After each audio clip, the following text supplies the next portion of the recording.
ஓம் ஸ்ரீ குருபியோ நமக. ஓம் ஸ்ரீ மகா பெரியவா சரணம். வரும் பிப்ரவரி 26ஆம் தேதி புதன்கிழமை மகா சிவராத்திரி. இந்த ஒரே ஒரு விதை உங்கள் கையில் இருந்தால் போதும், உங்கள் குடும்பத்தோட தலையெழுத்தே மாறும், உங்கள் வீட்டுக்கே குபேர யோகம் ஏற்படும். அது என்ன விதை, அதை எப்படி பயன்படுத்தணும்னு பார்க்கறதுக்கு முன்னாடி நம்மளோட வீடியோஸை இப்போ தான் நீங்கள் ஃபஸ்ட் டைம் பார்க்குறீங்கன்னா மறக்காமல் சப்ஸ்கிரைப் பண்ணிக்கோங்க.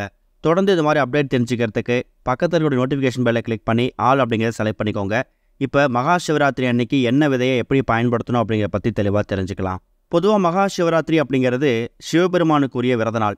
சிவபெருமானுக்குரிய 8 விரதங்களில் முக்கியமான ஒரு விரதம். மாதம் வரக்கூடிய சிவராத்திரிக்கு பெருசாக முக்கியத்துவம் கொடுக்காத நாம மாசி மாதம், அதாவது மகா மாதத்தில் வரக்கூடிய இந்த சிவராத்திரிக்கு முக்கியத்துவம் கொடுக்கறதுக்கு காரணம் என்னன்னா, பார்வதி தேவி தனக்கு தேவையான வரங்களை இந்த மகா சிவராத்திரி அன்னைக்கு தான் சிவபெருமான் கிட்ட வரங்களாக வேண்டி வாங்கினாங்க அப்படிங்கிறது புராணங்களில் சொல்லப்பட்டிருக்கு.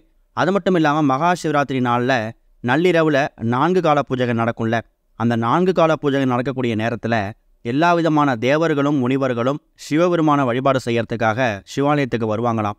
அந்த நேரத்தில் நாமும் சிவபெருமானை வணங்கணும்னா சிவபெருமான அருள் மட்டும் இல்லாமல் அந்த கோவிலுக்கு வரக்கூடிய எல்லா விதமான தேவர்கள் முனிவர்கள், இன்னொரு பக்கம் பார்வதி தேவின்னு சொல்லி பல தெய்வங்களோட அருளை ஒரு சேர பெற முடியும். நமக்கு வாழ்க்கையில் இருக்கக்கூடிய இருள் நீங்கணும், தடை நீங்கணும், எந்த விஷயத்தை தொட்டாலும் வெறும் தோல்வி தான் நடந்துகிட்டு இருக்கு, வெற்றி அப்படிங்கிறதே இல்லை அப்படின்னு நினைக்கிறவங்களுக்கு இந்த மகா சிவராத்திரி விரதம் ஒரு அருமையான ஒரு மாற்று வழின்னு சொல்லலாம். நடக்காததை நடத்தி காட்டக்கூடிய ஒரு அற்புதமான விரதம் இந்த மகா சிவராத்திரி விரதம். மகா சிவராத்திரி விரதத்தில் 4 கால பூஜைகளையும் கண்விழித்து பார்த்தா கண்டிப்பாக கோடி புண்ணியம் கிடைக்கும். நிறைய பேரால் இந்த 4 கால பூஜைகளை கண்விழித்து பார்க்க முடியாத சூழ்நிலை இருக்கும், இல்லை உடல் ஒத்துழைக்காது. அப்படிப்பட்டவங்க நிஷித கால பூஜை அப்படின்னு அழைக்கப்படக்கூடிய இந்த 3ஆம் கால பூஜை, நள்ளிரவு சரியாக 12 மணிலேருந்து விடியற் காலை அதிகாலை 3 மணி வரைக்கும் நடக்கக்கூடிய பூஜை 3ஆம் கால பூஜை. இதில் இந்த குறிப்பிட்ட ஒரு 50 நிமிடங்கள் இருக்குது.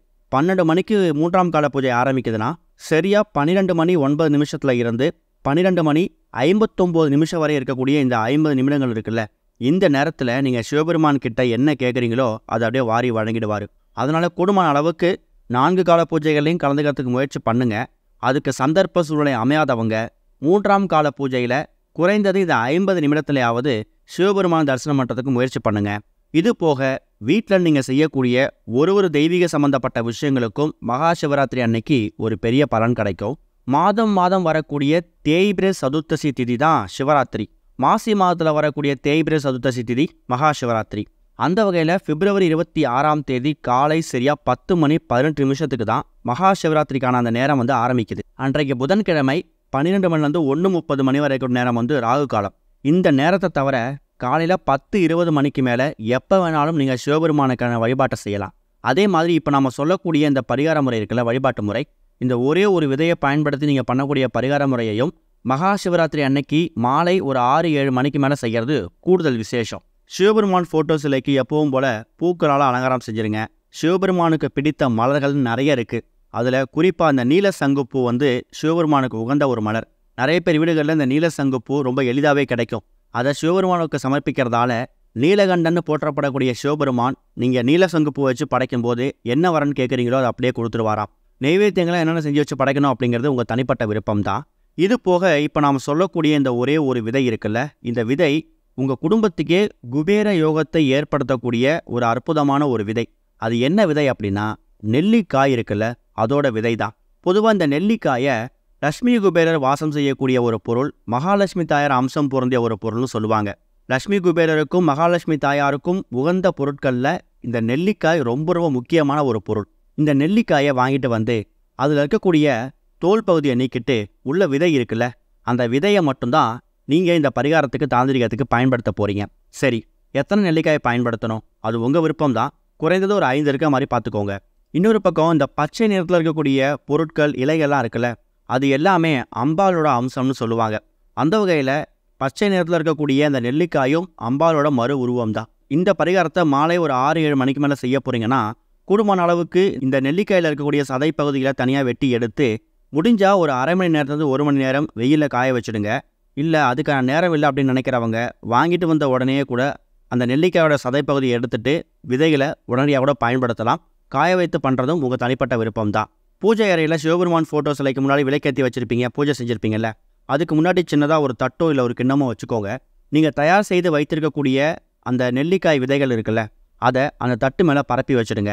பரப்பி வச்சுட்டு உங்கள் வீட்டுக்குள்ளே குபேர கடாட்சம் அதிகமாகணும், லட்சுமி குபேரர் வாசம் செய்யணும், மகாலட்சுமி தாயோட அனுகிரகம் எங்களுக்கு பரிபூர்ணமாக கிடைக்கணும்னு சொல்லி சிவபெருமானையும் மகாலட்சுமி தாயாரையும் லட்சுமி குபேரையும் மனசார வேண்டிக்கிட்டு உங்கள் வீட்டோட பூஜை அறையில் விளக்குகள் எரியக்கூடிய அந்த நேரம் வரைக்கும் அந்த விதைகள் அப்படியே பூஜையில் தட்டிலே இருக்கட்டும். உங்களோட அன்றாட வேலையெல்லாம் பாருங்கள். பூஜையெல்லாம் முடிச்சுட்டு விளக்க குளிர வச்சுட்டு நெல்லிக்காய் விதைகளை சிவபெருமான் ஃபோட்டோக்கு முன்னாடி பூஜை செய்து வைத்திருக்கீங்களே, அதை சின்னதாக ஒரு மூட்டையாக கட்டியோ இல்லை ஒரு பேப்பரில் மடிச்சோ உங்கள் வீட்டோட வடகிழக்கு மூலையில் வைக்கணும்.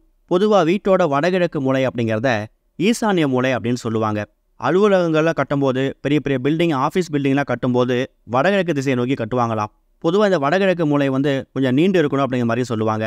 சரி, இந்த வடகிழக்கு மூலையில் என்னென்ன பொருட்களை வைக்கலாம் அப்படின்னு கேட்டிங்கன்னா, விநாயகர், லக்ஷ்மி, அதே மாதிரி குபேரர், இது மாதிரி தெய்வங்களோட சிலைகளை வைக்கிறது உங்கள் வீட்டுக்குள்ள ஆசீர்வாதத்தையும் செல்வத்தையும் செழிப்பையும் கொண்டு வந்து சேர்க்கும், காந்தம் போல கொண்டு வந்து சேர்த்துடும். அதை விட மன அமைதியை மேம்படுத்தவும் ஆன்மீக வளர்ச்சியை மேம்படுத்தவும் இந்த ஈசானிய மூலை ரொம்ப ரொம்ப சக்தி வாய்ந்த ஒரு மூலை. அந்த மூலையில் எடுத்துகிட்டு போயிட்டு நீங்கள் தயார் செய்து பூஜையிலேருந்து எடுத்துருக்கக்கூடிய அந்த நெல்லிக்காய் விதைகளை நீங்கள் ஓரமாக வைக்கும்போது உங்கள் குடும்பத்துக்குள்ளே லட்சுமி குபேரர் வாசம் அதிகமாகும். மகாலட்சுமி தாயார் வந்து வீட்டுக்குள்ளே நடமாட ஆரம்பிச்சிருப்பாங்க. அது மூலயமா உங்கள் குடும்பத்துக்குள்ளே பலவிதமான கடாட்சம் ஏற்பட்டு எல்லா விதமான செல்வங்களுக்கும் பஞ்சம் இல்லாமல் நிம்மதியான வாழ்க்கை கிடைக்கும். இன்னொரு பக்கம் உங்கள் வீட்டுக்குள்ளே இறைபக்தி அதிகமாகி மன அமைதி கிடைக்கும். ஒரே நேரத்தில் சிவபெருமானோட அருளையும் மகாலட்சுமி தாயாரோட அருளையும் லட்சுமி குபேரோட அருளையும் பெற்றுத்தரக்கூடிய அற்புதமான தாந்திரிக முறை தான் இந்த மகா சிவராத்திரி அன்னைக்கு நீங்கள் நெல்லிக்காய் விதைகளை வைத்து பண்ணியிருக்கக்கூடிய அற்புதமான பரிகார முறை. ஈசானிய மூலையில் என்ன பொருள் இருக்கோ அந்த பொருளுக்கு பக்கத்தில் கூட நீங்கள் தாராளமாக இந்த நெல்லிக்காய் விதைகளை பூஜையில் வச்சு எடுத்துகிட்டு அதை இங்கே பத்திரப்படுத்தி வச்சுக்கலாம். அது அவ்வளோ சீக்கிரம் கெட்டு போகாது.